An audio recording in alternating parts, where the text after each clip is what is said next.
Ladies and gentlemen, big hairy news.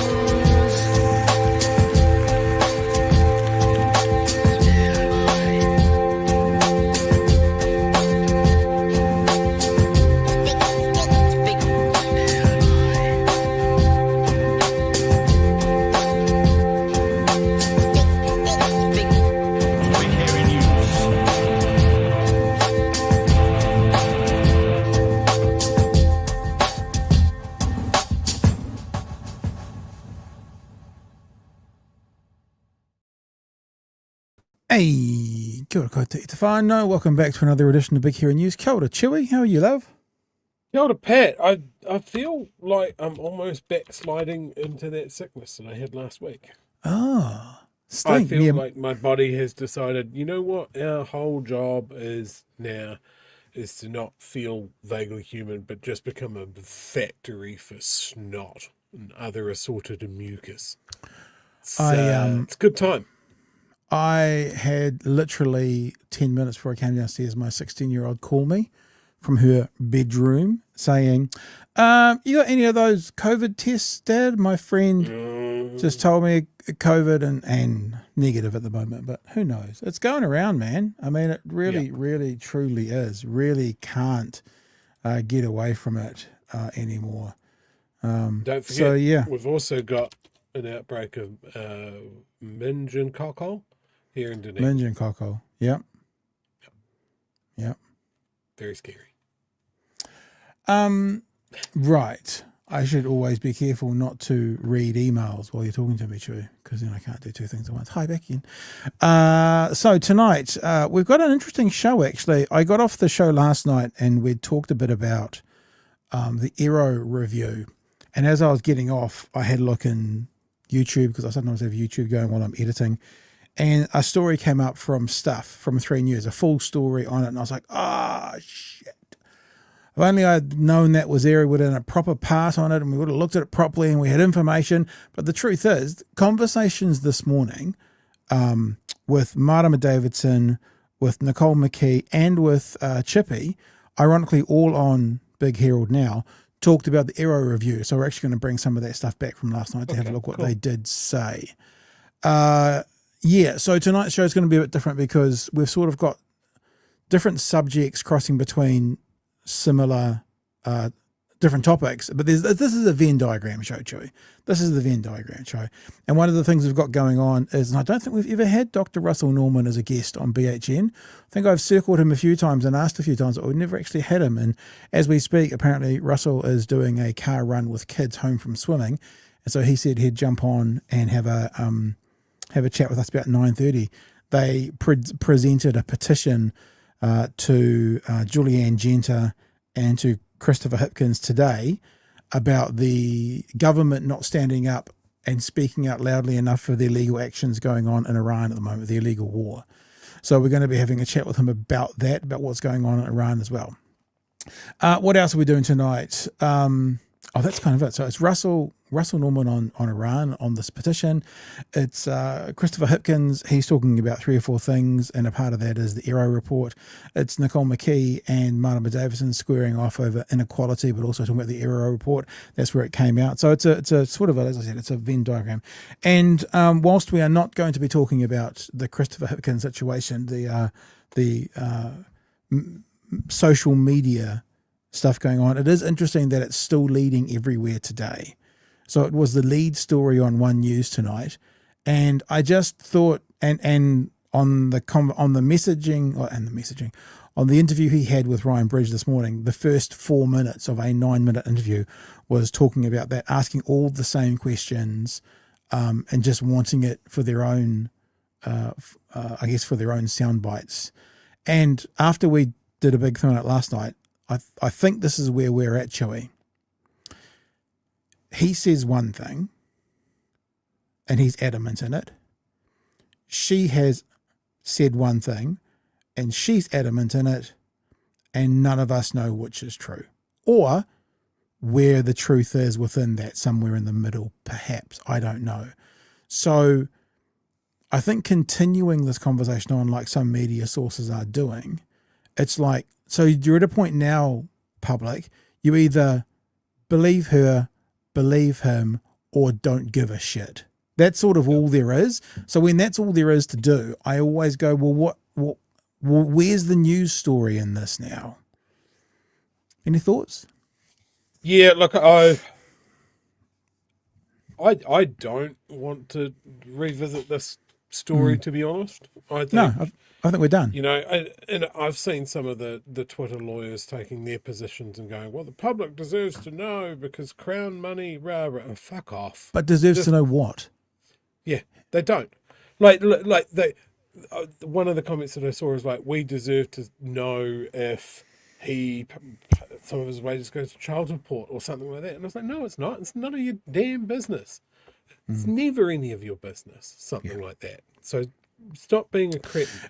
The only thing out of the story that happened today was Winston blustering about lies on social media about Jade's employment. And they're trying to link her to New Zealand First, and she doesn't work for New Zealand First. Currently. But she did. Yeah. So I saw that as and well. And that's the link. You can't say that there isn't a link, because there very definitely is a link. Yeah. You can say that her past employment for New Zealand First has nothing to do with that. That would be absolutely fair. Yeah. If that's the position that you want to take. But he also can't make a hill of moral high ground after what he did to Benjamin Doyle. Yeah, and look, the one thing I took away today, and it's an interesting perspective, and it would be worth talking about because it's more of a topical conversation. And I've actually been a loud supporter of the idea that if you choose to put your personal life in the women's magazine papers, then you can't then go, don't come near us, we're private. Because and I remember when I was working for who is now NZme, and Simon Dallow and Ali Moore broke up. And I'd worked with Simon on a radio station, and they were very much, this is a private matter, it's private. And I was like, well, if you've invited the public into your story, like if you have said, come and look at my idyllic life, then of course the public's going to want to know what happened in the continuation of that story. And I think that Chris Hipkins has done that a little bit. He's never done it with the kids. That's a very important part. But he has done the look at my marriage, this is my marriage, look at my marriage, here's photos of my marriage thing. And I would always say to anybody, if you don't want the public to look at your personal life in the worst of times, do not offer it to them in the best of times. Because I feel like it's unrealistic to go turn on the tap when everything's good, and when everything's bad, we're going to turn it off and you guys, nothing to see here. I just think that's an unrealistic perspective. If nothing had ever been, I mean, like, I'm not going to say like me, but I've never shown or talked about my kids on any broadcast I've done anywhere ever. Same for my previous wife and my current wife. And in fact, what I did when I got married is I think I did put a picture on social media, and it was a photo of us walking away in the bush wearing gumboots. So you couldn't see anything. You couldn't even see me really. It was just outline of me, outline of her. And that's what I've done. Now, obviously we're not the kind of profile that anyone gives a shit about my personal life. But in general, if you don't want people wanting to know what's happening in the worst of times, then don't show it to them publicly in the best of times, because there's going to be hiccups always. That's what I took out of the last day. But look, I honestly think that story at the moment, and people are probably already going, well, if you're not going to talk about it, why have you been talking about it for 4 minutes? It's like the story now is you believe him, you believe her, or you think the truth is probably somewhere in the middle. And that's it. And so for example, we're going to have some commentary from Chippy tonight on NZme. It's none of the stuff about this. I've gone past all of that to 4.5 minutes where they start talking about topical stuff. But it is still interesting that all of the media are now running with it, continuing with it. Yet the mainstream ones are still not putting out the original post. Do you notice that? Yeah. So and stuff very specifically saying why. Yeah.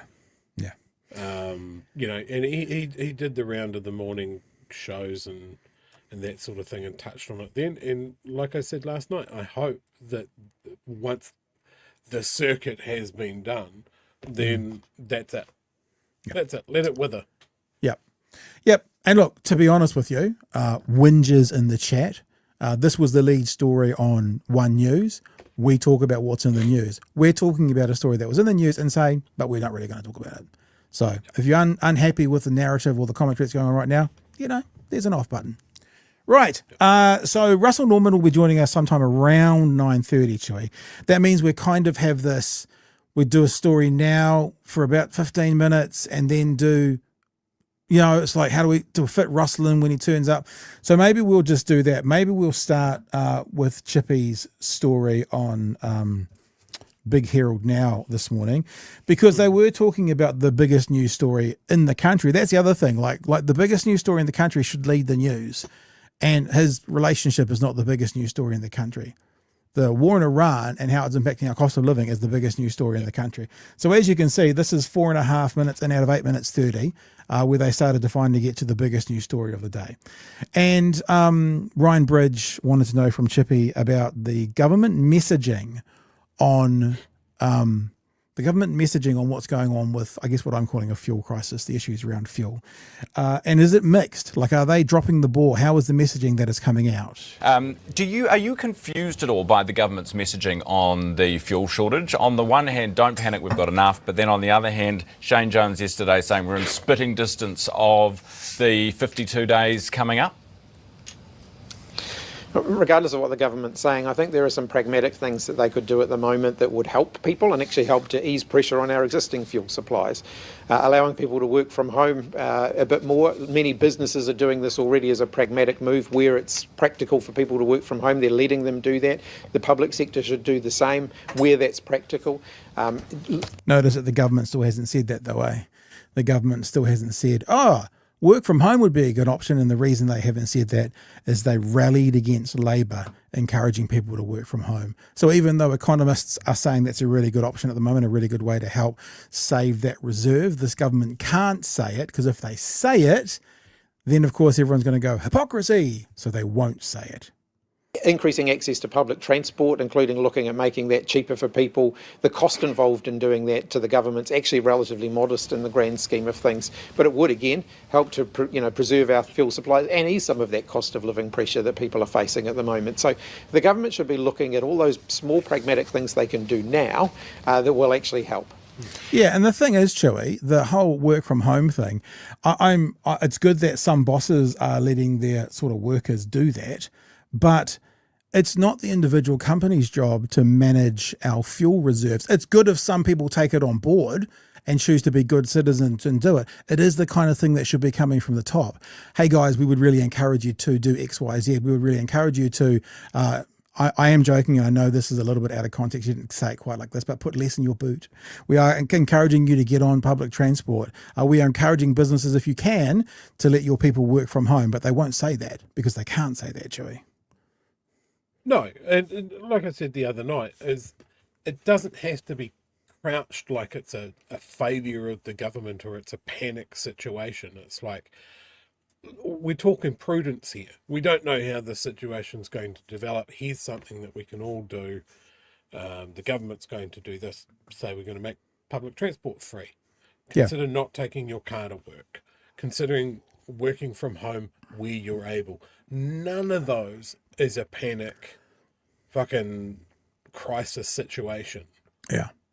But we don't know what's going to happen and how it's going to roll out, and I'm sure the government doesn't either. This feels like it's business as usual until it's not. And I'll say it again. I'll say it again, and I'm confident in this opinion. It's all it is an opinion. But the reason they're not doing things like excise tax off fuel or Chewy, free public transport, is they can't afford to. They've given all the money away to big tobacco, to landlords, and the top 10% in tax breaks. They don't have the revenue to be able to pull that lever. Because even if they were saying we want to do targeted chewing, are you going to find many wealthy people on the buses? Probably not. So today, making carte blanche on buses free, that's not going to be disproportionately impacting, disproportionately rewarding the wealthy, because the wealthy are the ones that can afford the fuel. You know what I'm saying? So they could pull that lever today. They're choosing not to. Right, next part of the conversation, Chippy is talking about the Aero report cards. And it's interesting because Chippy references here it's something similar to what they did as well. And then we're going to have a look at a few of the facts and figures around this idea, according to people involved in the education system from 3 News last night. Speaking of helping, for parents at least, the new Aero report cards for parents to say this school is doing well here in achievement, this school is doing well here in attendance, got to be a good thing. Yeah, I understand that it's modelled a bit on some of the changes that we made to the early childhood settings for the Education Review Office when I was Minister of Education, which is changing their evaluation indicators to language that parents can actually understand. So we did that with early childhood education. When I left being Minister of Education, they were talking about doing that for schooling. I haven't had a chance to look at all of the details of what they're proposing, but it sounds like it's along those lines, and making that information more easily understandable to parents is a good thing. So, good idea, says Chippy. Haven't seen all the details. So last night on 3 News, they actually looked a bit more in depth at it. And I do you remember the joke I made last night, Chewy? The joke I made last night, well, the light-hearted comment I made last night was, the government is telling us that parents are too stupid and they're just going to give them things with colouring pencils and colours. I really, and be careful to couch this in a way that doesn't sound defamatory. I would just encourage you to listen to the one parent that they've got responding to this as to why she thinks it's a good idea. Here we go. Stanford briefed parents at Aotearoa Primary School. It used to be just a whole load of words. You had to read it all and kind of get to grips with it. This is just a snapshot and it's all colour-coded and quite clear. There used to be lots of words and you'd have to read it all, and now it's going to be a snapshot and colour-coded. Ironically, exactly what I kind of made a light-hearted comment about last night. Parents who don't want to read a report and would prefer to see it, I think, Chewy, you said with a highlighter and I said with crayons. There you go. Absolutely what I said last night was going to ingest is actually what is the reality. Principal Alan McIntyre welcomes the new look reports because he says parents will recognise top-performing schools like his. They will. They'll count them all up and they'll say you've got 12 points and that one's got 8. And that's how it'll go, but that's of no concern to me. We just do our best. Langham School Principal. Now, ironically, Chewy, this one we're about to go into, he's going to talk about like where's the problem, and this is ironically had no idea this is the school that we looked at their Aero report last night, Langham Primary School. Okay. This is them. Yeah. This is the principal that when we were living in Auckland was the principal of 2 of my children, and so they've got a slightly different take on it. Langham School Principal Martin Wetherall, who's also on the executive of NZEI Teachers Union, says the new format's an answer looking for a question. There is no positive benefit for schools and communities from the production of league tables.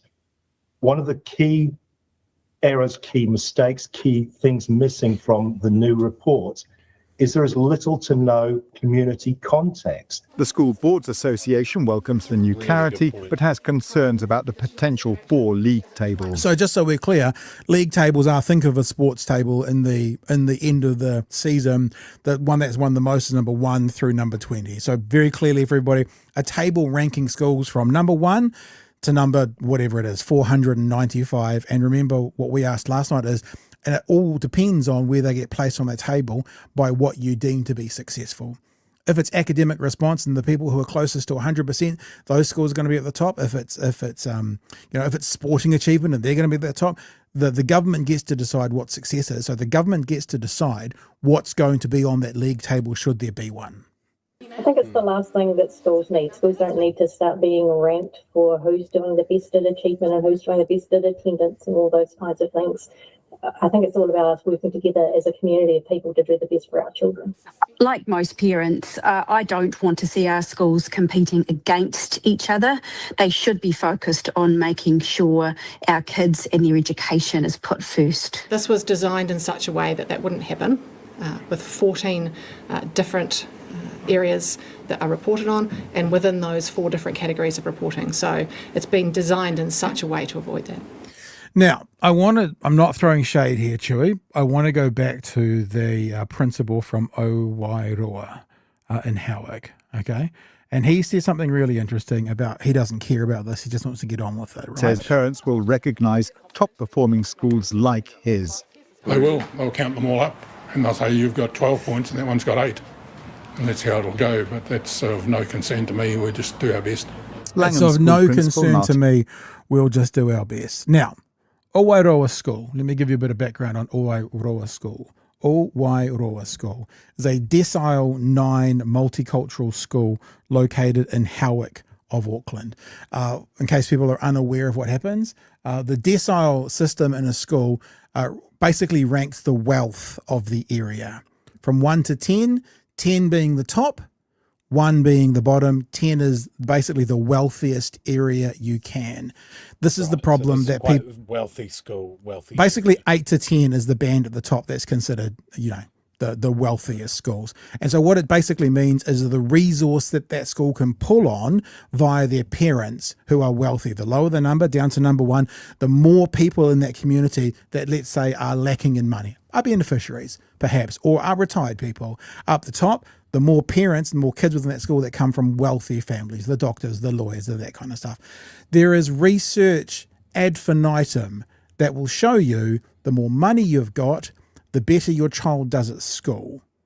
Because you as an individual can provide resources to your child that others can't.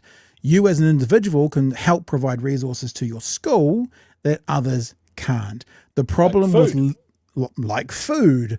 The problem with league tables, the problem with ranking scores, he said it, whether it's 8 stars or 12 stars, is that what happens is the wealthy schools get them because they have the resources to get there. And then what happens in the 80s, Chewy, I don't know what they call it now, they used to call it white flight. Then what happens is the best students from the surrounding suburb, but they may be in a decile 6 school, the best students attempt to get into those better schools. And what then ends up happening is the schools that are struggling tend to struggle more, and the schools that are succeeding academically tend to continue to be successful. The same thing can be said for sport as well. I think that's such a big part of lots of high schools. There are some private or private schools in Auckland that are very, very big on the rugby table. All of a sudden they have a whole bunch of particularly Pacific Island boys go into those schools from South Auckland out of zone who happen to also be in the first 15. And then those schools in typically South Auckland, I'm talking from experience, don't have those students to then be in the rugby teams either. So the best academic kids get into those schools, and then the schools invite the best sporting kids to get in. Then all of a sudden you've got the metaphorically and literally probably rich getting richer and the poor getting poorer. So Chewy, that's the concern around league tables. We haven't seen all the information yet. I just wanted to put that out there tonight about the Aero report and the change, what they're going to do. If they oversimplify it and they go, I don't know if it's literally 12 stars or 8, of course that principal is not worried about it. He's in a decile 9 school. He will be succeeding. He will be succeeding with the kids he's got. He's in Howick.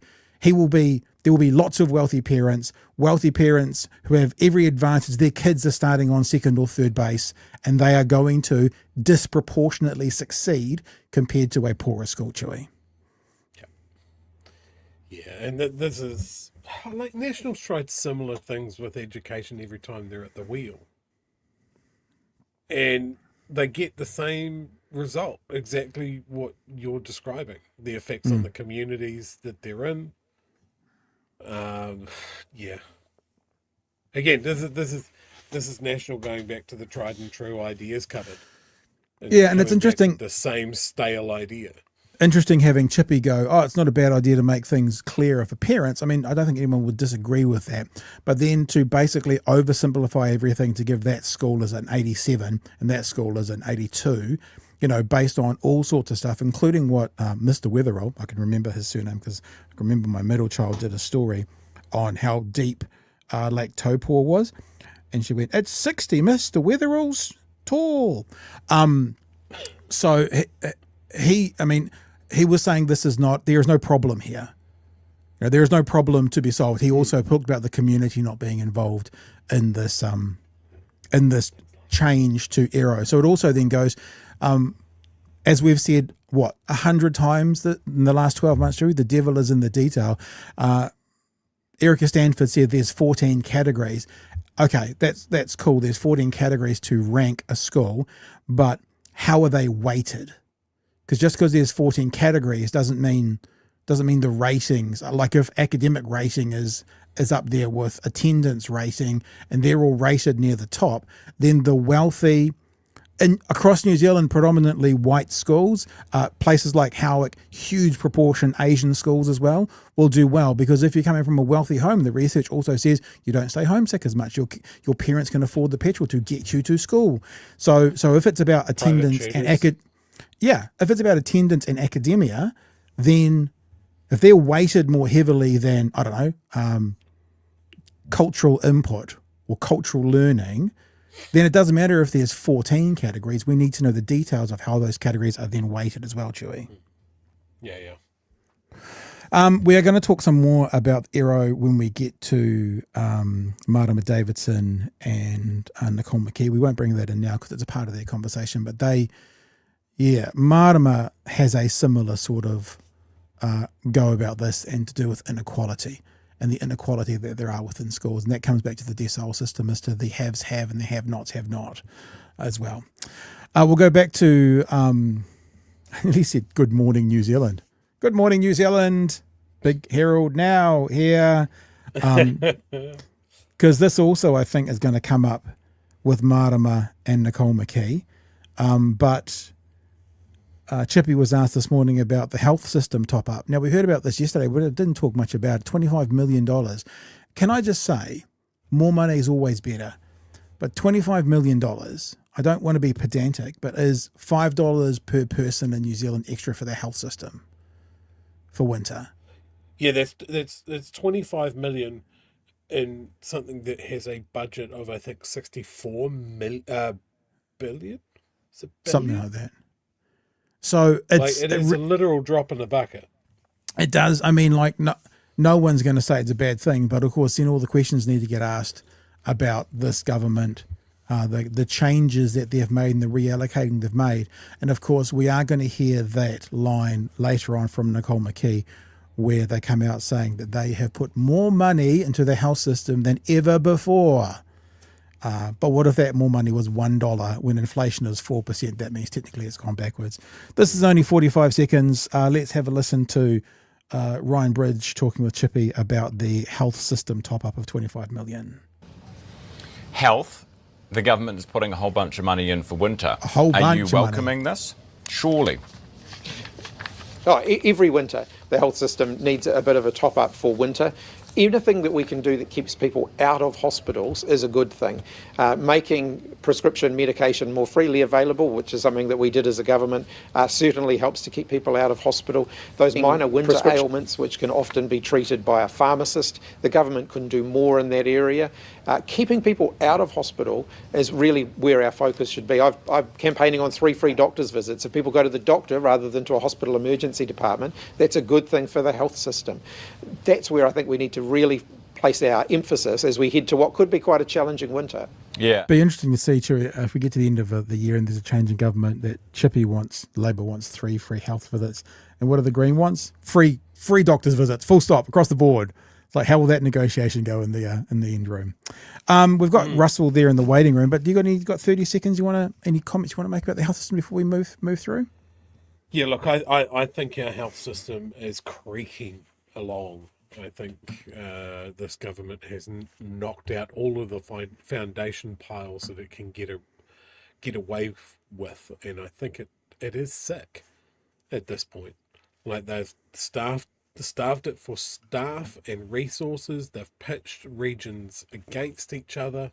They have nurses and junior doctors still going on about pay and conditions, and like the IT aspect of their health system is literally broken at this Windows 95. Jing, jing. Like, it's been hacked, it's gone down, it's fucking terrible. $25 million. Yes, it is good to see some money go into the health system. Is this a Band-Aid? Also, yes. at some stage tonight, maybe on reflection, we'll have a look at the health budget. We'll get it down to the dollar and we'll divide it by 365 and we'll see how many days $25 million pays for. I suspect, in the words of the immortal scribe, not many, if any. Thank you for your super chats and stuff. We will get to those in a minute. We will do them after we speak to Russell, because right now it is our absolute pleasure, I think for the first time, to welcome to the show Executive Director, I believe is the correct title, Executive Director of Greenpeace Aotearoa. It is Dr. Russel Norman. Russell, kia ora, good evening to you. Kia ora, Pat. Thanks for having me on the show. Oh, mate, I was just thinking, I think we've circled you a few times, but I believe this is our first time. I think you're right. Yeah, so thank you and welcome, and thank you for coming on. Are the kids all out of the pool? That's all fine. They're all dried off and safely tucked up in their beds. Yeah, Wednesday night, swimming night. So yeah, swimming lessons are done. Okay, let's have a look. There's a bunch of stuff that this could talk about and talk into to do with Iran and stuff, but let's specifically have a look at the Greenpeace press release today. Thousands call on Christopher Luxon to condemn the illegal attack on Iran by Trump and Israel. Just a couple of seconds from here.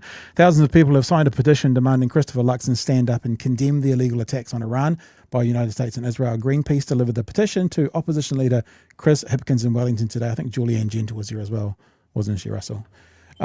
Standing on the steps of Parliament, Greenpeace Aotearoa Executive Director Dr. Russel Norman said this war is plainly illegal. It is not an act of self-defense, nor is it sanctioned by the UN Security Council. Some footage on Blue Sky there from Greenpeace. Greenpeace was just on the steps of Parliament with Chris Hipkins handing over a petition which was signed by thousands of New Zealanders calling on the Luxon government to take a stand on the war in Iran. Russell, love to hear your thoughts. We're happy just to throw you the talking stick and tell us your thoughts and Greenpeace's thoughts on this petition and the need for it. Yeah, well, I mean, it's actually pretty straightforward, I reckon. I mean, this war is plainly unlawful. Under the UN Charter, you've got a right to self-defense. The UN Security Council can authorise the use of force, but neither of those criteria apply.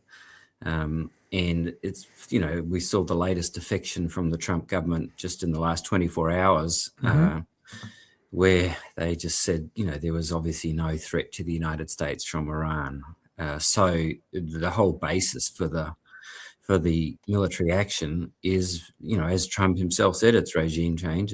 And that's unlawful. So for a little country like New Zealand, we rely on international law. It doesn't always work, of course, and we've seen plenty of times in the past when countries have broken international law, including other US governments. But I think that we've got a responsibility to speak out in favour of it, just for our own self, but also for everyone else in the world who relies on international law to make it a little bit safer.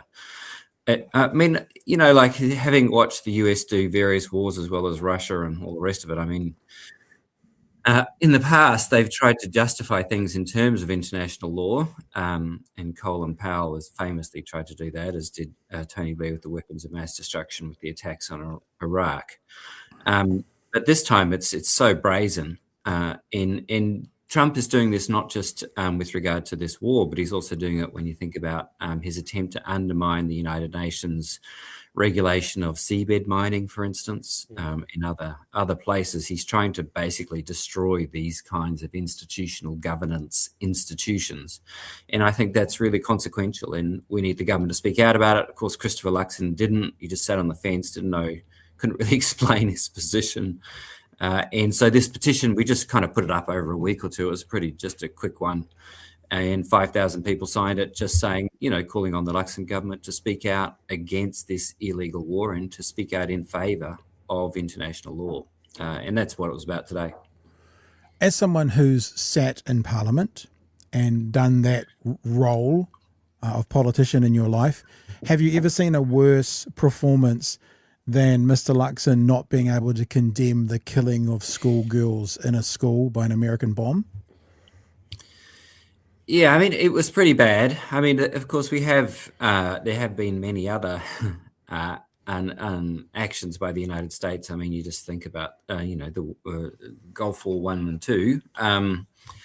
So there have been plenty of occasions where, our Western democracies, quote unquote, have not been as outspoken as they should be.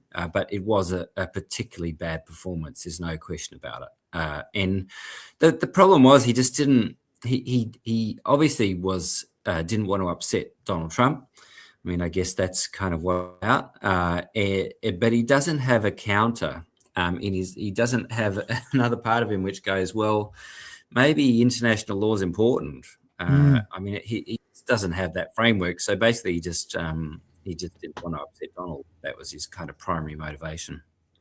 Well, international law is so important for us as well, because as a very small country, if we go into the situation where might is right, then we always lose. So I think we have a bit more need to make sure people are adhering to international law as well. Russell, I was wondering, and I guess your association, your work with Greenpeace now, you work with the Greens in the past, and I guess your lifelong of activism that you've done. Why can we look at New Zealand and see that for such a small country we have, I hate this saying, but punched so above our weight when it has come to these sorts of worldwide social issues before, whether it's apartheid in South Africa or whether it's nuclear-free New Zealand, or whether we go all the way back to women in the vote. What do you see about New Zealand that we have been that in the past, even if it doesn't feel like we are that right now under this government? I mean, I think part of it is just our connection to the Anglo-American empires. So because of our history, we are part of the Anglo-American world. And you see that reflected in the fact that we're part of the Five Eyes spy network, which includes the United States, United Kingdom, Canada, Australia, and New Zealand, right? So our history is that we're connected to the Anglosphere. And then the Anglosphere have, in the last half century, been, the dominant kind of imperial force. I mean, obviously the United States largely. And so we have this kind of cultural connection to the world's most dangerous and aggressive imperial power. And so when we, at times, such as, under the Clark government, when we step outside the kind of dominant Anglo narrative and don't support the war like we did in Iraq under Clark, then I think that carries a kind of cultural weight, because here we are, a kind of European descended nation that's English as its primary language, with close cultural connections to all the other ones, the other four, and we don't go along with it. And obviously it was the same with NZers in the nuclear free position. And so I think that's our particular, what we bring to the table, why New Zealand, I think, can sometimes have a louder voice than it really should for a country of 5 million people, is just because of our close cultural connection to this extremely aggressive and dangerous imperial power. And so that's where I think it comes from, combined with the fact that obviously from time to time, we have been willing to take a stand on things such as Iraq and nuclear-free Pacific. Yeah. Chewy, thoughts, mate? Yeah, it's that ability to chart our own course from time to time. I'm surprised that this government doesn't see that. Like, we had the ability to sort of go, we're going to stay out of Iraq, but we will participate in Afghanistan in some point, and we sort of weather the blows a little bit. The Americans certainly weren't happy when we said no to nuclear vessels, and that was the end of NZers and all of that sort of stuff. But we weren't totally out of the club. And I think that's the goal, right? Is that friends can call each other on their bullshit, even on an international level. But it seems that the people that we have in our government at the moment are too afraid to.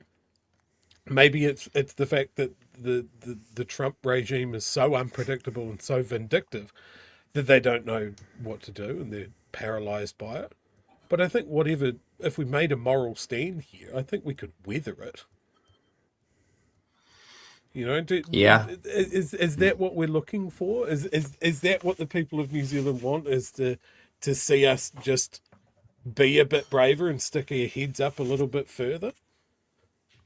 I think so. I mean, we are, of course, in the last 48 hours, as Trump tried to get other countries to join his war, We have seen quite a more kind of striking position now come out of other countries, Germany, of course, in particular, where it said it's not a NATO action. So, and NATO never meant, well, and also NATO never meant if one of us attacks someone else, everyone else has to attack them as well. It was a self-defense pact, theoretically, not a kind of combined attack. Anyway, but yeah, I mean, I think that a lot of New Zealanders, and of course, you know, we're a democracy, we don't always agree with each other on everything, but I think there's many, many New Zealanders, probably the majority, who would like to see New Zealand chart a more independent foreign policy position than this government is willing to do. I mean, it's true that the Trump administration is particularly egregious in its kind of the way that it's applying sanctions to anyone who disagrees with it. But like you said, that happened in the past with the Anzac Alliance. And so, you know, I think there's some history whereby New Zealand has been willing to speak out. And I think we should again. I mean, the other one we're dealing with, of course, at the moment is the Critical Minerals Treaty, which, you know, there's a new piece up tonight on the Herald about it. And Luxon and the Trump, just there's some kind of negotiations underway, which they haven't really been very clear about. And that minerals deal, what we're told is those who want to promote this critical, you know, digging up vanadium and other things, is it's all about renewable energy. Well, I reckon one thing we can probably all agree on is that Donald Trump really doesn't care about renewable energy. There may be many things that people don't agree about, but surely we could probably get 90% agreement that Donald Trump is not a fan of renewable energy. And so when he is trying to promote a critical minerals treaty with New Zealand, it isn't in order to get minerals to build renewable energy to reduce emissions. And the obvious reason he wants it is for munitions. It's for weapons. They need those critical minerals, especially now they're using up so much of their weapon stock. So that critical minerals treaty is again a process whereby Trump's working outside the normal process, because when it comes to seabed mining, there is a UN process to deal with seabed mining in international waters, and the Trump government's trying to work outside it. So I think the critical minerals treaty is going to be one to watch.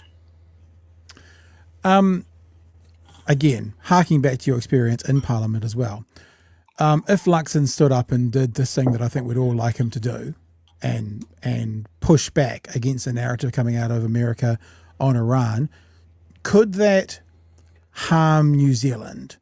And I guess what I'm thinking is, you know, I learned a long time ago in broadcasting that you don't suck up to sort of high profile people that you're probably never going to get in an interview anyway. You just do what you want to do, and you don't care about necessarily burning a bridge because you may never get them back again. So you don't worry about... He's been on once. You don't worry about, like, you don't hold your tongue in an opinion piece, because if you hold your tongue, you might manage to have a conversation with that person one day. That's the kind of vibe I'm feeling around this with Luxon. Is he sort of holding his tongue because he can see something he wants to do with Trump in the future? And could this thing, if he spoke out like we'd like him to, like many would like him to, could that harm New Zealand in any way, be it financially, be it tariffs? What are your thoughts? I mean, I think there's a risk, right? There's clearly some kind of risk. I mean, Trump's so irrational. I mean, it's so, you know, I mean, I think it would be, you couldn't say there's no risk, right? But there's also a great risk to New Zealand if the whole international order, to the extent that there is one, falls apart as a little country. So there's risk whichever way we do it. And so it's just a question of, do we want to stand up for something important, which involves risk, or do we want to just roll over and do whatever Donald Trump wants, which also involves very significant risk to countries like New Zealand? I think the other thing that is the confounding factor in this is the coalition government. So you've got New Zealand First, which has a very clear strategy of aligning to the United States government and against China in the Pacific in particular. And if you look at Winston Peters' quite consistent positions now over a number of years, one of the things that he's very keen on is re-engaging the United States in the Pacific and trying to counter Chinese presence in the Pacific. And that has been his long-term objective for some time. Now, he doesn't want to upset the Trump administration because he thinks that will get in the way of that project. And so part of it is that you can see that Winston, as Foreign Affairs Minister, will be saying, this is my turf, Foreign Affairs, like I'm the Minister, and will be pushing back on any attempts for people to encroach on it, to criticise the US government. So that I think is an important factor in understanding how the coalition is working. I think what I heard you say before as well about the risk on both ways. It's like both options have a risk, but you can either be on the right side of history and take that risk, or the wrong side of history and take that risk. So he should speak out. Does Greenpeace have like an official position, or how do you guys or you personally deal with the idea of not obviously not supporting the Iranian regime and the horrific crimes they committed against their citizens and beyond, whilst also saying America's in the wrong here? How does Greenpeace kind of thread that needle if you have to, or how do you do it personally? I don't even think it's that hard, really. I mean, I think it's just an obvious thing to say that you can completely disagree with the human rights record of the Iran, and also completely disagree with launching a war of aggression that will cost the lives of thousands and thousands of civilians and will probably entrench that Iranian government, if anything.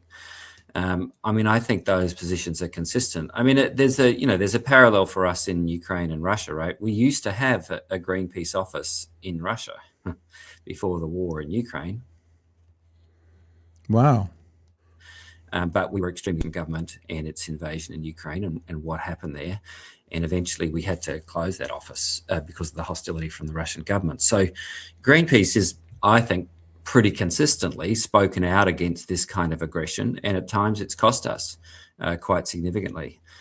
Just as we've spoken out about climate change and biodiversity. I mean, right now, of course, in the United States, we're facing a major crackdown where one of the energy companies aligned to the Trump administration has taken us to court and won a judgment for over $300 million is the penalty that they've imposed on Greenpeace in the United States. So, we are willing to speak up for things that are important, whether it's against Russia when it attacked Ukraine, which we thought was illegal and should be we spoke against it, but we're also willing to criticize obviously the Trump administration and its close alliance to the oil industry, who, let's be honest, the major beneficiary of this action in Iran is the US oil companies. They are making an absolute killing out of this because the price of oil has gone so high, and they're some of the few people that's got volume. The United States is, of course, the biggest exporter of oil in the world, and it doesn't have any of its oil stuck in the Strait of Hormuz. So I saw before we went to air that some spot prices on American oil was $180 a barrel in Asian markets because they have it and they can get it like straight away. Yeah. And so it's a new fantastic source of income for those oil companies. I mean, it's going to have interesting consequences, which I'm sure Trump didn't think through before he started all of this. His oil company friends will be saying this is fantastic. And for them, I think it is in the short term, in terms of the profits that US oil companies are going to make. But it's also going to provide an enormous boost to the decarbonisation of transport. And I think we're already seeing that with a renewed interest in electrification. In more progressive places than New Zealand, people are talking more about cycleways and public transport, or governments are rather talking about cycleways and public transport and all that kind of stuff. Obviously, we've got a government that's absolutely locked into car dependency in New Zealand. But in other places, they're going, okay, if you've got very high fuel costs in a car dependent system, with internal combustion engines, then you need to invest in making sure you have cycle lanes and public transport. Well, just to follow that up, shall we? There's the graph, the live graph with the crude oil price now. Uppies. Yes. Look, last time the world had a huge oil shock was around Iran as well. And historically, if you look, there was one country that took a very strong lesson out of that, and that was the Netherlands. And they went, maybe we shouldn't be so reliant on cars. Do you think anybody remembers Amsterdam being absolutely rammed with cars? Because it used to be. Yeah. And you don't associate anywhere in the Netherlands with private car ownership or roads everywhere. And they learned that lesson then. Maybe this is a chance for some countries to learn that lesson for themselves. Russell, just as we probably wrap up with you, maybe from your position on Greenpeace, your former position with the Greens and stuff, people are now freaking out about petrol. People are freaking out about the cost of it. EV sales are going through the roof, which is a nice, I guess, result from it. What advice would you give to people who are currently facing issues within New Zealand and the cost of living based around the illegal war happening in Iran at the moment? Yeah, I mean, there's no, where we are situated now, there is no really short-term solution, right? Clearly, people are going to have to make the best of it as they can. People will be using public transport, working from home wherever they can, cycling, walking, all the rest of it. If you've got an electric bike or an electric car, that's fantastic. But a lot of the... what I'm about to say is more about policy, right? Then, the individual options, everyone will know what options they have personally, but it's a policy thing, right? We just know that if we'd spent the last 2 years trying to decarbonize the transport system further, we as a country, as well as we as individuals, would be in a much, much better position today than we are as a result of the dramatic turn towards fossil fuel dependency that Luxon's done. So, I mean, I just think we need to learn this lesson. Fossil fuels are not only terrible for climate change, they are incredibly bad for the economy. Like New Zealand, we don't produce the fossil fuels that we use in our cars. We always have imported all those fossil fuels. They cost us a fortune. We've got to come up with the US dollars to pay for those fossil fuels, and it's really expensive. And so it's bad for the climate, it's bad for the economy, but now we're also seeing, just in terms of just energy resilience, what a terrible system we have. And the sooner we can reduce our fossil fuel dependence for all of those reasons, the better. And there is a really clear pathway now, like in terms of electrification of public transport, but also electrification of cycleways. Like electric bikes are kind of amazing. And electric cars. So, there are already, the technology is all there. Not to mention, we've got a largely renewable grid. We can add more solar into this grid, more wind, geothermal as we need it, and more batteries. So it's a fantastic opportunity for New Zealand. It's only because we've had government, the current government is thick as a plank of wood, that we have not embraced this fantastic economic as well as climate opportunity for us. Just speaking of that as well, this opportunity we've got, Chew, I believe I have an image here that shows you the opportunity you talked about in Amsterdam.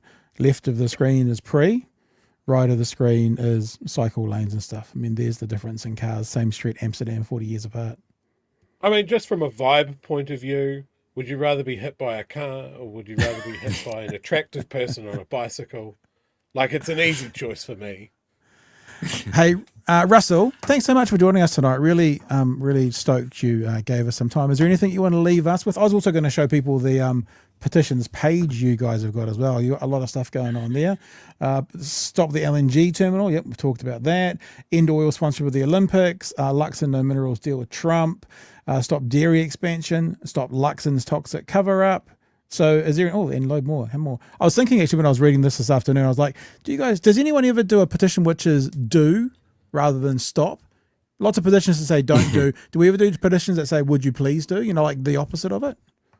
Yeah, we have got some around clean energy, which is linked to that LNG one, actually. It's about investing in renewable energy and stuff. I mean, there's so much going on. I mean, this has been a wild government, I mean, in terms of its, all its anti-environment stuff. But like we had a team in Southland today outside the Southland District Council meeting, or Regional Council meeting, rather, because Southland has got a massive nitrate contamination problem. It's not just Canterbury that's declared a nitrate emergency. Like Southland should be declaring a nitrate emergency too. because this massive dairy expansion, it's just like it wasn't regulated, it got out of hand. We've now got 6 million dairy cattle, and we have landscape scale contamination of groundwater, particularly in the South Island now, but elsewhere as well. And it's just like, dairy cows, the few dairy cows has some effect, but once you get 6 million dairy cattle, I mean, let's remember the terrible thing that's going on in Wellington at the moment with the Moa Point. That's the equivalent of 30,000 dairy cattle, right? So that's all it is. It's like, that's the amount of sewage, because each dairy cow produces about 14 times as much sewage as a person, right? And none of that is treated. It all just goes untreated onto the land, right? And so the waste that's going out into the Cook Strait at the moment from Wellington and from 180,000 people, it's like 30,000 or so dairy cattle. We've got 6 million dairy cattle. So it is dramatic what's happening. And so, so that's a long-term issue we've been working on as well. It's just the freshwater impact of all those dairy cows. Yeah, I mean, I'm from the Canterbury region. I grew up going out to a batch by the Rangitata River. And there's always been a fishing competition there. And they haven't run it now for the last 4 years because there's no fish to catch. Yeah. It requires the same story, right? Yeah, it requires exactly the same. Yep. When I was a kid, it was all sheep farming. It was all brown fields, that sort of thing. Now it's all deep, deep green, heavily irrigated on an alluvial river plain, and it just goes straight into the groundwater. It's crazy. But the milk solid prices are excellent, and all the farmers seem to be very, very happy. So maybe that's the main thing. Hey, Russell, thanks so much for joining us tonight. Really appreciate you giving us some time. Hopefully we'll talk to you again sometime in the future. But this was brilliant, and we'll put links out to all of those petitions and stuff so people can come and find you through us as well. All right. Awesome. Cool. That was great. Cheers, Russell. Thanks, Russell. From Greenpeace. I was just saying to Russell that we put links up on ours so people. I think Greenpeace might be a bit bigger than us, so I think it probably they don't need our they don't need our bump, but we'll do it anyway. One thing I was thinking about, like the rural sector hates greenies. Like they hate greenies more than they hate just people generally on the left. But so much of this comes from, do you guys know that you're living in this? This is your environment that you live in. It's your water that you bring into your homes. It's your health and the health of your children that is going to suffer if these nitrate levels keep going the way that they are. We're going to see a plague of both the bowel cancer in people in the next 10 to 20 years. Guarantee it, in the rural sectors of Canterbury and Southland. And it's the same when we're talking about the electrification and the oil shock that we're all looking at, is that we're sitting there going, guys, do you not see how the things that we are saying will help you? It's not coming from this urban rural divide. I think New Zealand has a pretty good understanding that a lot of the country hinges on the rural sector. Nobody's going, we don't want farmers anymore. We're just going, hey guys, some sustained changes over time might improve things for everyone. It's not from a place of hatred, which it sometimes seems to be when you talk from someone in that, they're the townies, they don't understand what they do and they hate us. And it's not like that at all. Do you want to do the super chats? Yep. And I will bring up the next little story. Kiwi Burb setting the standard with 13-minute late fee of 13 cents. $2.13. No, it's $2 if you're late at all, and then I guess it's a cent per minute late. Kiwis ZD league tables property value manipulation. Yep. There are people there's a school in Auckland. Most of all have heard of Auckland Grammar School. It's such a desirable school to get in. People do buy houses in that area houses become more attractive, more valuable, because they want their children to go there. And then the next step from that is people buy rentals in that area. Then they use their rental address to get their kids into that school. So yes, absolutely property value manipulation. Citizen Gold with the $5. First night out on the town in Wanganui, so late fee. Also 221 days to register to vote. Get someone to register to vote. Do it. Do it soon. Pete says vote health 2025-26 was $31 billion. Okay. We said we're going to do this. For their budget. So if we're adding 0.25 of it. Hang on. What we said we'd do. That's 31 million. That's 31 billion. Divided by 365. So we're spending $84 million a day. So $25 million is going to be from, if we exclude midnight till 6 a.m., is like opening hours till midday. Yep. So there you go. We're spending $84 million a day according to those numbers, and they're adding $25 million to it for winter. And they're not just adding $25 million to it looking for winter. They're adding $25 million to it and going, praise us, praise us. Oh, So little Simeon's coming, dragging his. Well, he couldn't get the money bazooka from Nicola, but he has got an old plastic pack and save bag full of money from somewhere. Or just bazooka, Dragging because it behind him. he could just trade his bazooka, like we were getting told about last night. Sell his bazookas. Study Boy NZ, $10. Thank you very much. The old decile system wasn't perfect. Even looking at schools in the middle, decile 5, for example, not rich, but then had to find money for children's education that they may not have. And Welly Rubru with a late fee. I don't know. Maybe he was 59 minutes late. I don't know. $2.59. Thank you very much. Yeah. Is that us? And that's my story. And this is my picture. Small story. I'm just going to turn off my mic for a wee second so you don't hear the horn of Gondor. Okay. Well, I want to watch what Chewie's doing. He's clearing the nasal cavities. Is what young Chewie is doing. There was a new poll out today. It was a poll by Talbot Mills. Talbot Mills poll has given this government a little bit of respite, perhaps. New Talbot Mills poll shows hung parliament with both the left and right blocks getting 61 seats. Now, obviously, the seats in the House don't really still matter that much until the day of. It is interesting to see so many media going, last one was under 30%. Now they're fine. They're completely different polling companies.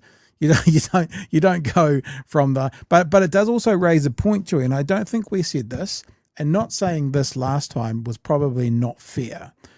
Because if you get a poll that looks to be out of the norm, we should have said, was that 28% poll the anomaly or was that the trend? We didn't say that for that one. I guess what we need to do is have the next 3 or 4 or 5 polls come through to see if they are trending into the 20s or not. This one's got new polling offered a slight relief for National, pulling the party back over 32% following its dip below 30%. It's a different poll, writer of this article. The latest March poll from Talbot Mills Research, prepared for corporate clients and obtained by interest.co.nz, suggests support is sitting at 35 for Labour, 32 for 11% for both Green Party and New Zealand First and ACT, and 2% for Te Pāti Māori. Follows the Prime Minister's shocking one. The latest political poll gives a hung parliament, translated into seats. The right bloc of National gets 39, New Zealand First 13, ACT on 9, they'd have 61, while the left would have the same amount with Labour on 43, the Greens on 14, and Te Pāti Māori on 4. See, the thing about this is, though, right, they never do this. They never account in for the Māori seats. Because at the moment, there's 7, isn't there? There's 7? No, there's 6. And Te Pāti Māori has 5 of them. So, or is there 7 and they've got 6 of them? I always forget which one of those two. You watch someone correct me in the chat pretty quickly. And that overhang doesn't seem to be able to be projected well in these polls. Because if you had Te Pāti Māori, it's 6 at the moment. 7 Māori seats, and they've got 6. I believe that's the case. But obviously they've got Mariameno, Kapakingi and Takuta coming out with some changes at the moment. But either way, Te Pāti Māori could have well more than 4. Why are they only winning 4? 2%, so they're winning 4. What? They could well win 5 or 6 Māori seats. Could do. Wait and see. Asked about the mood of the country, 46% thought it was going in the right direction, 44% in the wrong, and 9 were unsure. So that's pretty much a flip coin. When it came to economic conditions, there was a sizable jump in those who expected to get worse in the year ahead. Talbot Mills February poll, 29% thought it would get worse. That increased to 38%. So it was 30-ish%, gone to 40-ish%. In the most recent poll, with 27% who thought things were going to get better, and 30% thought it would be much the same. Which I guess, I mean, it's not a big difference, is it? 38 to 30. It's not far off third. A slight increase in those polled who thought economic conditions in New Zealand were good, excellent, going up from 30 to 32, which is still significantly lower than the 67 who considered economic conditions poor, not so good. On the performance side of the current government, 50% approved of the overall performance of National and 43 disapproved. Preferred Prime Minister Chris Hipkins remains ahead on 26. Prime Minister Christopher Luxon on 22. New Zealand First Leader Winston Peters on 13. Chloe on 8. David Seymour on 6. And 13% don't know. So it kind of is really just much of a muchness to most of the other polls we've seen so far. It is interesting to see, though, and you know the very, very general rule that preferred prime ministers tend to win elections, that Labour is ahead in this poll. We must be getting close to saying Labour is ahead in every poll. If we're not there already, we must be getting pretty close to that. And if we're not there already, we must be pretty close to going, and Chris Hipkins is the preferred prime minister in nearly every poll. Now, I actually think this election is going to be really different. I don't think that this will follow necessarily the trends. I think it's a really different time. I guess we started breaking that mould when Labour got in with the first ever majority in the middle of COVID. That broke the mould. There's also only ever been one election where BHN has been in existence that we can measure against. So we're going to be the difference. We're a very different beast now than we were last election. So who knows what influence we're going to have on it? Yeah. So we'll see what happens this year. I mean, like, I would still say, but I'm basing my comments kind of historically, and this may be another anomaly election. Historically, I would still say the right bloc have their nose in front right now, based on the history of not having one-term governments, and based on the history of it being so close. I'll tell you something, though. There was some conversation the other day about people starting to thinking about voting strategically, and people who are inside the belly of the beast have seen this before. Like, for example, if people think National's going to lose, who are kind of those centre swing voters, they will move to Labour in part to try and keep Te Pāti Māori out. So you could see a surge to the left from people who voted for Luxon last time if they think Luxon's not going to win, and they also don't want to see Te Pāti Māori as the kingmaker. Now, I don't know if that would work. I don't know if there's enough of a swing to be able to do that, but that kind of thing has happened in the past in New Zealand elections. You can see it in the data. And there are some people saying if Luxon continues to underperform, you may not see a very, very close election. You might see a bit of a swing go back towards Labour because there are a bunch of people who would vote for Labour who don't want Te Pāti Māori there. Now, that's not my commentary, by the way. That's just what we've seen in the data before that we could see again. Any thoughts, Joey? Look, about the election in general, I don't know. I don't know anymore. I have hope, but I don't have data that I trust. I haven't done my survey. It takes a long time to call 2,500 people. And it's just me. Unlimited minutes? Yeah? Yeah, unlimited cool. minutes. Right. It's Sweet just bro. taken me a long time. I think if the Hipkins thing is what I think it is, I think this could be a very ugly election. I think looking at the war chests that National and ACT, to a lesser degree New Zealand First, have to play with versus what the left have, We know that money has an effect on elections. It's how many ads they can buy. It's how many billboards they can pick up. It's how many events they can run. That stuff counts. I think I'm taking a lot of hope from what's happened elsewhere in the world. When you say elsewhere in the world, you mean New York? That's the elsewhere. I mean New York, and I mean the Green candidates and Green candidates and by-elections in the UK, where they are dealing with very similar things, running up against very well-moneyed spider in my room. mechanisms. There's a spider over there. Really well-moneyed, well-funded campaigns, and they have countered that by being very boots on the ground, door knocking, individual interactions make the day. Yep. And I saw today there was another American candidate, a young woman by the name of Kat, and I'm not even going to try and pronounce her last name. She got some press a few weeks ago because she was running attack ads on herself. You can see them on YouTube. They are very, very funny. But she was just basically saying, yeah, I'm a socialist, all of this sort of stuff.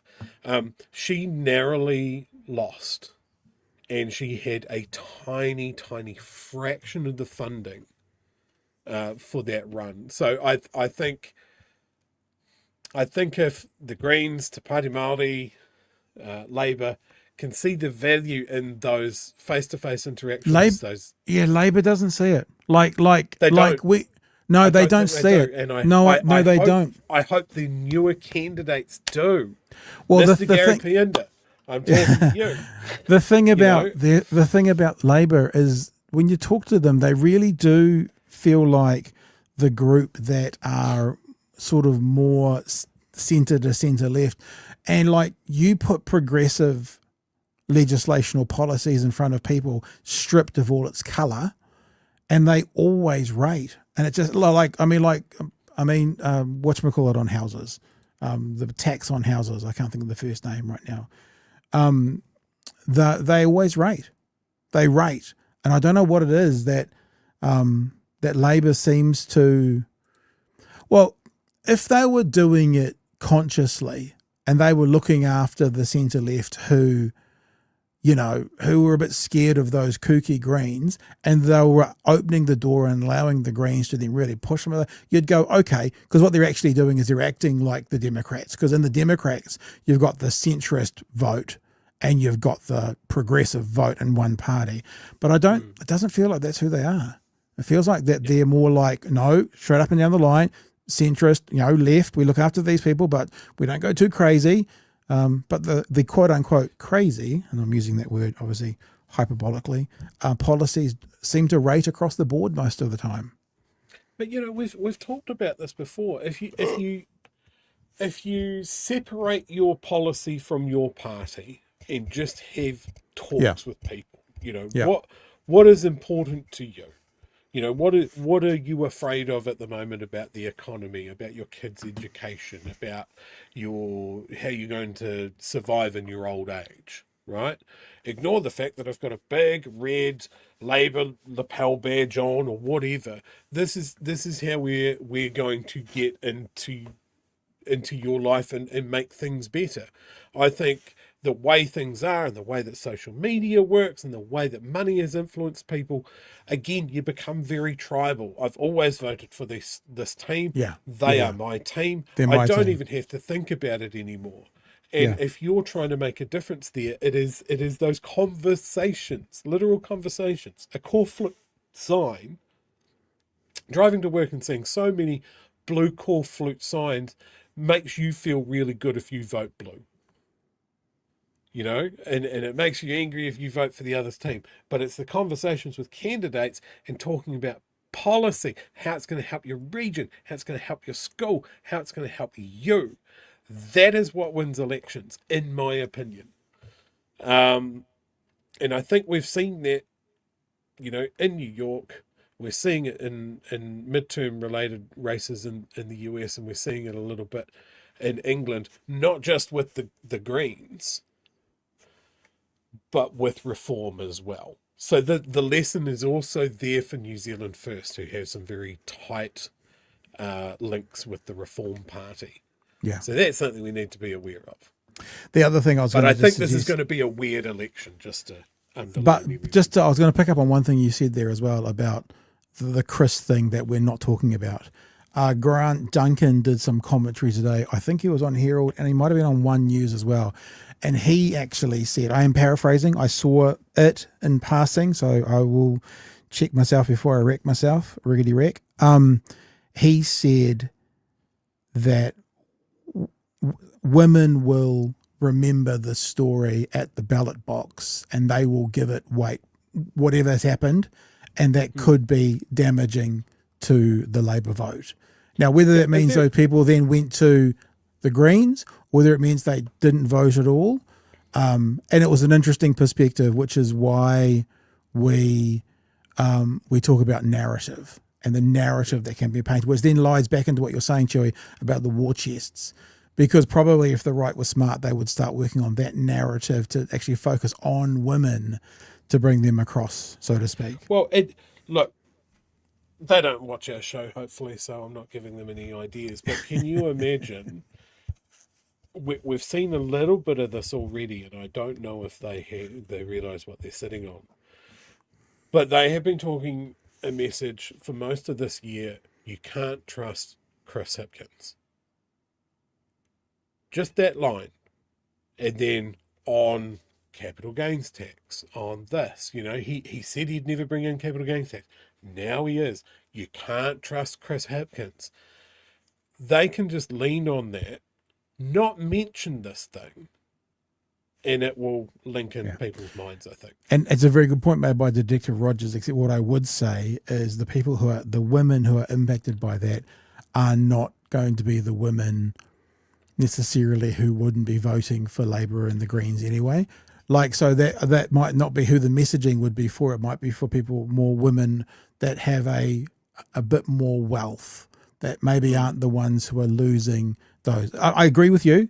De facto, I agree with you, but now I'm also thinking of the narrative that could get spun.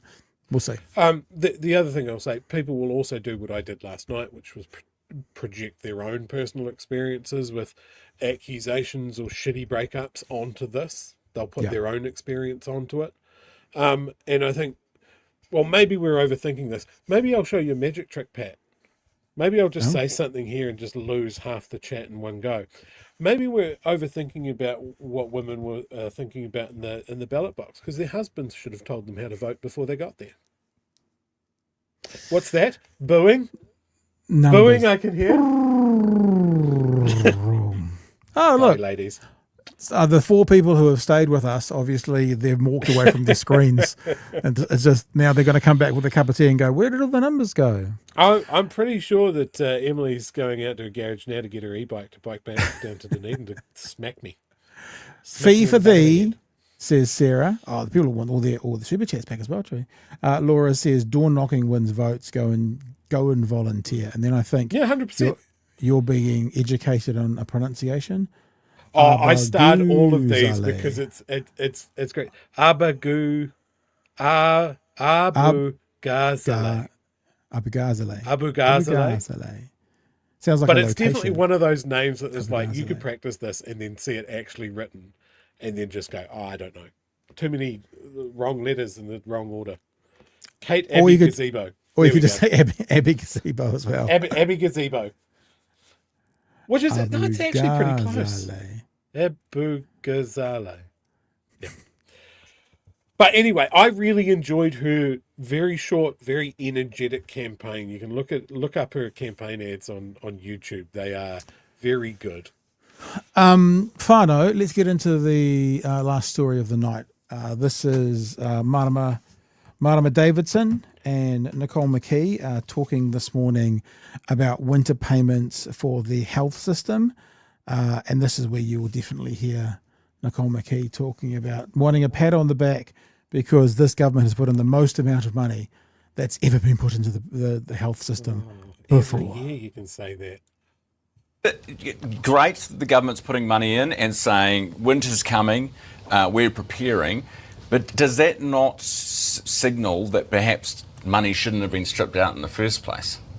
Well, I'll argue about the money being stripped out in the first place. Yes, we did reprioritise, but we have invested in health with the most amount of money that's ever been invested there. This is more about trying to figure out where that money is better spent, recognising that we're coming into a winter period, that we do have an ageing population in New Zealand, and recognising that we are going to need more beds and more healthcare over this period. So giving it an injection into that area when we know and can see that we need it is really important to make sure we keep the health of New Zealanders prominent during. I just want to bring your attention once again to the idea, and I've just done the numbers again. I've done a bit of searching around the internet. $30.3 billion is what we spend on our health system per year. $30.3 billion is over $82 million a day.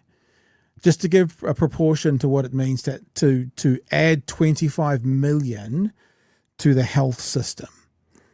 We currently spend 82 million a day, and they're adding 25 million for winter.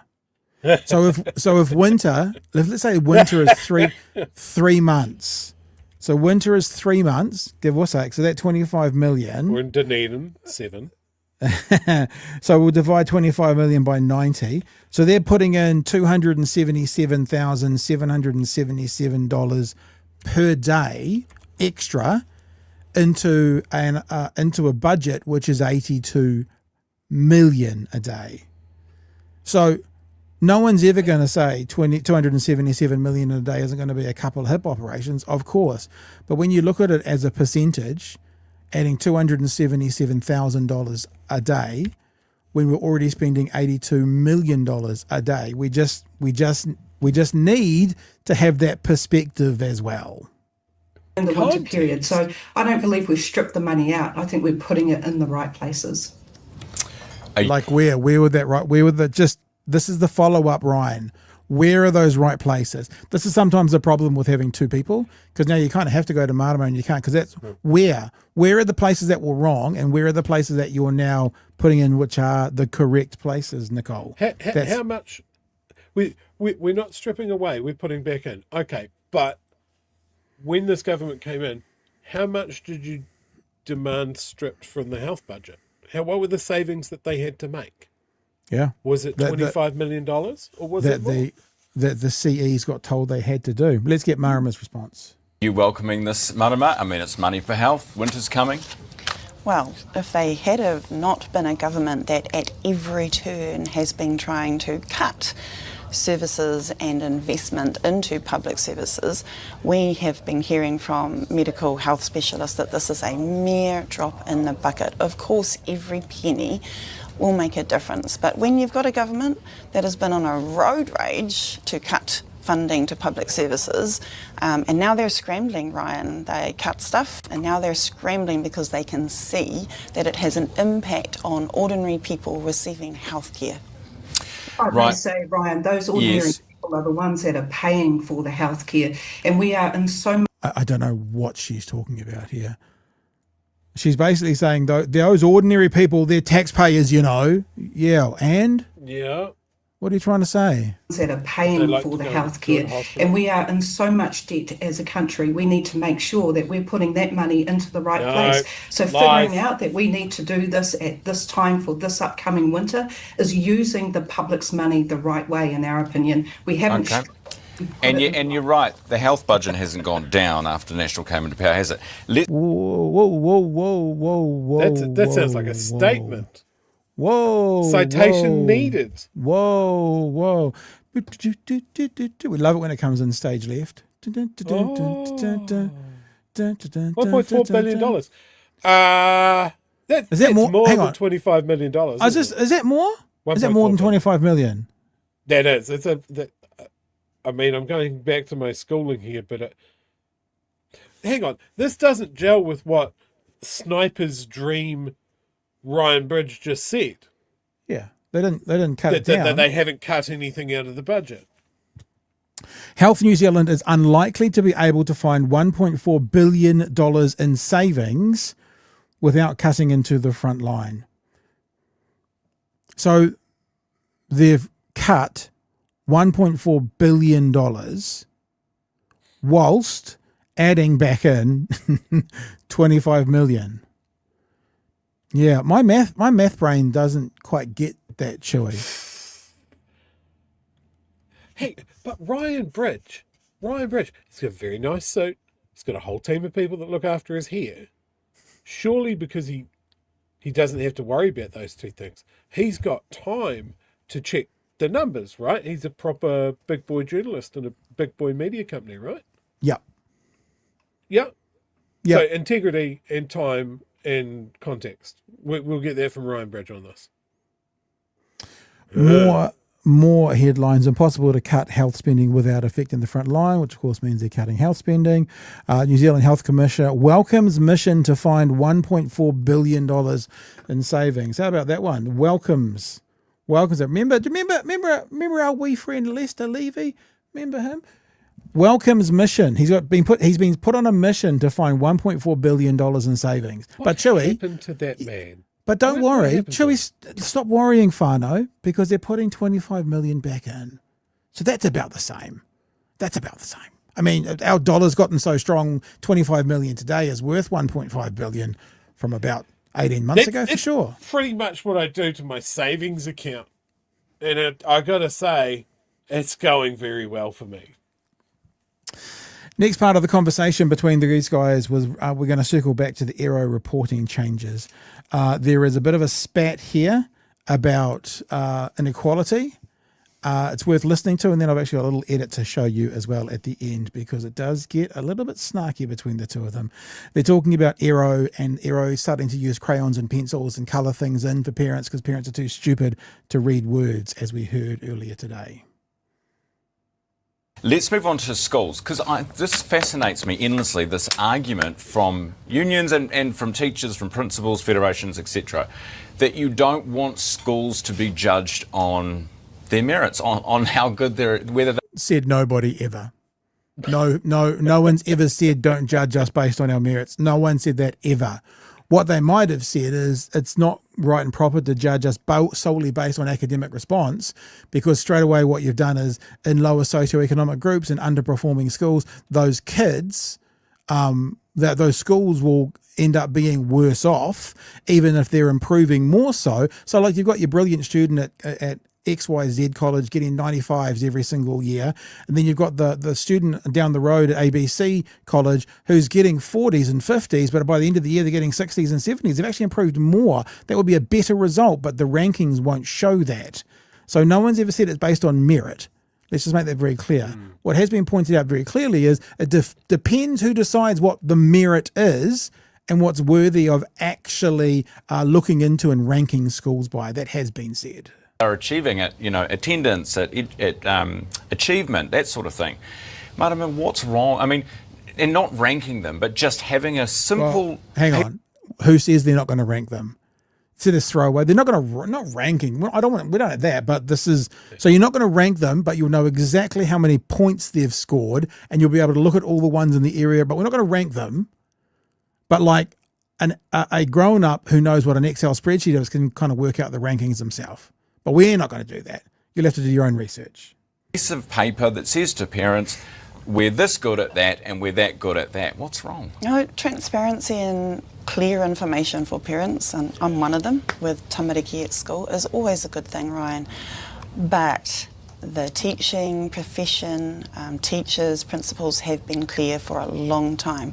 That isn't going to address the inequities that are the real reason behind educational achievement or not. And that should be the priority here. What we also risk, Ryan, with this is it has been shown to be used, these sorts of simple tools, for the wealthier parents to be able to shop around Bingo. for their schools for their children, so you end up actually worsening the inequality of... As I said earlier, and this was a term from the 80s, it might not be the correct term now, they used to call it white flight. If you were living in a part of town that was more populated by Māori and Pacifica, and you were a Pākehā, you would send your kid to a better, quote-unquote, better school outside of that suburb. So however that's talked of today, giving kids an advantage outside of their region into another school, it's exactly what Marama's talking about. cream of the crop so-called students who are already achieving going to these few schools, and that just creates a perpetual cycle of inequality. If we don't know... Yeah, Nicole?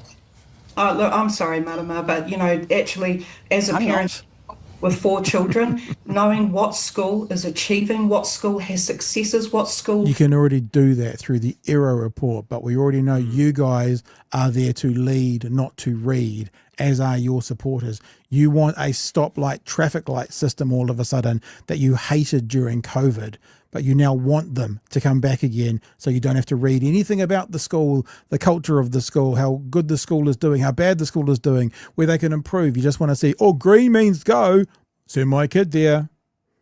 Has high attendance rate isn't a pick and choose. It's about making sure that you put your children in a school where they are going to achieve and giving you that choice and information to do so. I don't think this is about inequality. It's about holding those schools to account so that parents know they can put their kids into a school where they're going to be educated. And I'm so pleased that that's come back into our education system because it's been missing for the last few years, and it's She's talking about charter schools. So she's talking about charter schools here, not the education system. Desperately needed. Well, it's no news that the ACT Party denies that inequality even exists, so that's nothing new coming from that MP. I don't think that's what Nicole was saying. She actually just said it. Charter schools. What about inequality? Way of saying, actually look at what is achievable for those children out there who do not fit into mainstream, and that is an ACT policy that I'm proud to stand beside. So this is the bit we're going to replay. So Marama had a crack, and she said that she had a problem with inequality. So let's have them to listen to the very part of the conversation where Nicole McKee says, I don't think this is about inequality. It's about holding those schools to account so that parents know they can put their kids into a school where they're going to be educated. And I'm so pleased that that's come back into our education system because it's been missing for the last few years, and it's desperately needed. Well, it's no news that the ACT Party denies that inequality even exists, so that's nothing new coming from that MP. I don't think that's what Nicole's saying. She actually just said it. Charter schools. What about inequality? I don't think this is about inequality. I don't think this is about inequality. I don't think this is about inequality. I don't think this is about inequality. I don't think this is about inequality. I don't understand what point's being made there, Pat, because I got kicked in the head by a horse. So, I mean, we've done the error reports tonight. I'm glad we revisited it because we hardly touched on it last night. It seems to be worthwhile. And it sounds like, and Chewie, I think you said this earlier, this is the National Party of old. This is the bulk funding, black, white, red. That's all we're going to score you as. It's an ABC, oversimplifying things, no nuance. And guess who gets left behind in those systems? All the kids who don't fit into a perfectly aligned academic situation. They all get left behind, and then in 10 or 15 years from now, the government goes, gosh, what happened to all those 20-year-olds? What happened? It's like, well, this is exactly the same as national standards in 2011. You all got told what would happen. You all got told how it would fail. And then this time around, you've come back to change it, going, God, look at Labor. There's their education system that failed, which National set up in 2011, and they're just doing it all over again, Chewie. Our school does very well in the ERO listings because we keep all the brown students on the rugby field where they belong. All right. So that's us for tonight. I think that's us for tonight. That's us for tonight. Huge thanks to Dr. Russel Norman. It was so lovely having him here as a first-time visitor. We popped his cherry. We popped Russell's cherry from Chewie. That's good, eh? And, hopefully he'll be back again. Hey, anything... Yes. Yeah, I was going to say, can we play one of these campaign videos for Cat Abby Gazebo? That we talked about? I guess, all I would say to you, what I would say to you is, as long as it's not going to be something that breaches copyright, that gets us demonetized or something. Which happened the other day when we were playing those TikTok videos about cats or whatever it was. One of those got us demonetized. Fucking hell! I know. Well, I'm going to do it. I'm going to play it. Kat Abu Ghazaleh is the kind of radical Democrat Fox News warned you about. Kat believes you deserve universal health care, groceries, and housing. Where does she think we are? The richest country on earth? Kat isn't a millionaire. She doesn't take PAC money. She can't even afford health insurance herself. How can she possibly relate to normal, hard-working corporations like you and me? And it gets worse. As a journalist, Kat's reporting helped lead to Tucker Carlson's departure from Fox News. Is that who you want fighting extremists in Washington? Kat claims the Democratic Party should not bow down to Trump or his billionaire friends. Does she think strongly worded letters count as bowing? Kat Abu-Ghazaleh represents a new generation of progressive Democrats working to redefine the party's future, and she plans to do it with her ferocious attack cat by her side. Is this who you want representing us? I'm Kat Abu-Ghazaleh, and I approve this message. Do you have any thought? Do you have any belief that about halfway through everyone didn't realise it was a piss take, or do you think some people will be dumb enough to keep going to the end? We are talking about Americans. Americans, yeah, right. I saw a clip today from someone being interviewed at a gas station because American prices are going up for gas. And they interviewed a woman and said, is there anything that you'd like to say about President Trump? And she goes, I would like to say he's a real piece of shit. Have you ever voted for him? And she goes, I voted for him 3 times, so I guess I'm a stupid idiot, aren't I? We're talking about that guy who's in the War Office, the guy who's just quit. Can't think of his name right now. He was a true MAGA. He was a denier of the election denier, true MAGA person. He wasn't some sort of centrist Republican who managed to sneak in there. He was full on, and he's come out today saying this is not justified. The war is illegal. We were under no imminent threat. And you're like, whoa. Yes. But he's saying the right things for the wrong reasons. Right. He is the part of MAGA that doesn't like the Jews. He has some very clear links to the very, very hard right in America, if you're picking up what I'm putting down. So, yes, saying the right things, maybe for the wrong reasons. A little bit of information here about your mate, Kat. Kat is partner of the CEO of The Onion. So there you go. That'll probably really makes sense when you've seen that video, doesn't it? Totally. Yeah, totally. All right. I think that's us, whānau, for another one. Thank you for being with us tonight. Tomorrow's Thursday. I always sit here and go, what do I need to have about tomorrow night's show? I don't know, because I don't know what's happening tomorrow night. I'll know, if it was last night, I'll know by about 15 minutes before the show starts. If it was tonight, I knew by about 5:30. So, yeah.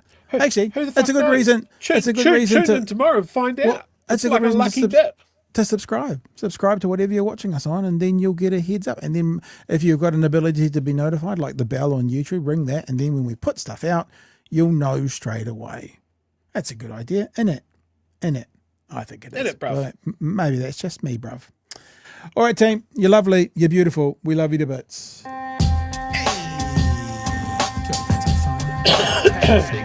Excuse me, Cherry. I'm full of mucus. Help us settle a debate, whether it be thoughtful or funny, even if we're all creatures of hate. It's a fine line that we're walking together. For better, push aside the temptation to berate. Let's take a note of the corners we stand in. As many points as the hairs on my chinny chin chin. When the news that we're watching is hairy, knowing all the things that we need to be wary of. Like the rich have the hand out for rewards, while the many have to work out what they can afford. And the rest of us ain't paying attention, or maybe have questions we're too worried to mention.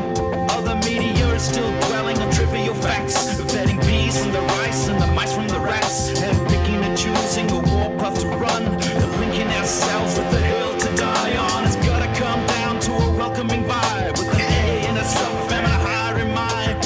All heavily, neither this way or that, and we'll be analyzed by what Chewie and Pat. With the evil in the world trying to mess with your head, and you're sitting on the couch, you're thinking chivalry's dead. Each night, 2 nights, they're gonna sing you to bed. It's big hairy news. Just before we go, quick super chat from Red Rover. Is the front in that ad cleared, or the same questionable one that was in the "you wouldn't steal" ad? Don't know. Don't know what you're talking about. Thank you for the super chat, though. It's fantastic. All right, nothing else from each of you. Got anything else you want to mention, or are we done? No, we're done. It's not nice time. It is nice time. Thanks for being with us tonight, whānau. Enjoyed you very much, and we'll see you tomorrow night from 9 p.m. for the next edition of Big Hero News. Hooroo!